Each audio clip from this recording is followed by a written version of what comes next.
There are many adjectives that can be applied to Boris Johnson, probably very few of them complimentary, but there's one that is undoubtedly true: lucky.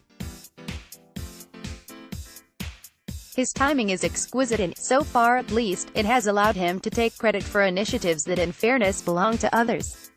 As Mayor of London, his so-called Boris bikes, generally considered a hit, not least those with green tendencies, were actually the brainchild of his Labour predecessor, Ken Livingstone, who came up with the idea in 2007 and launched the proposal in 2008, a few weeks before losing the London election to Johnson. Then there were the 2012 London Olympics, widely seen as a success, and taking place during Johnson's time at City Hall. He made substantial capital, especially at a handover pageant at the end of the games when he passed the flag to his Chinese counterpart. In reality, the application for London's bid was made by Livingstone back in 2005. Such is the stuff of politics, and there are plenty of examples of how Labour politicians have benefited from inheriting the hard work of their Conservative predecessors.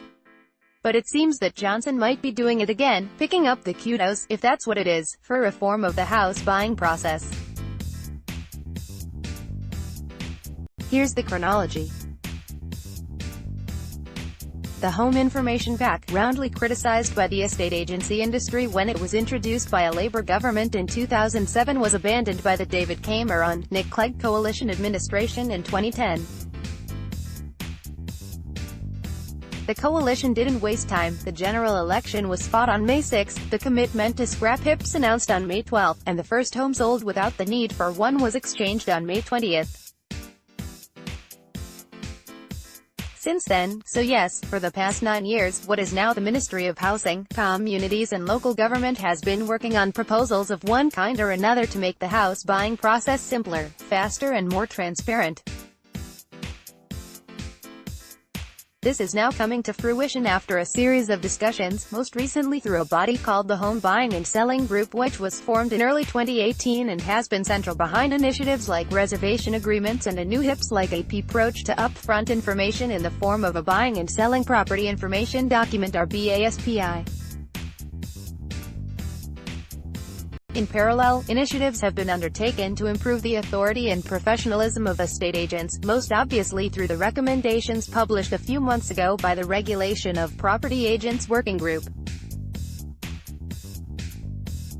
An interesting aspect about both the reservation agreements and the BASPI is that they are now going to various forms of trials. There will no doubt be substantial tweaks, but, unlike the era 15 years ago when HIPs were mooted, these reforms have won substantial in-principle support from estate agents and conveyancers.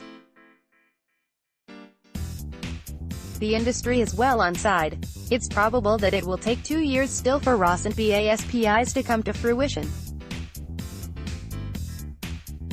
By a happy coincidence, or perhaps not such a coincidence, that 2 years takes us to precisely the time that Lord Best, chair of the ROPA working group, believes his recommendations will come into effect.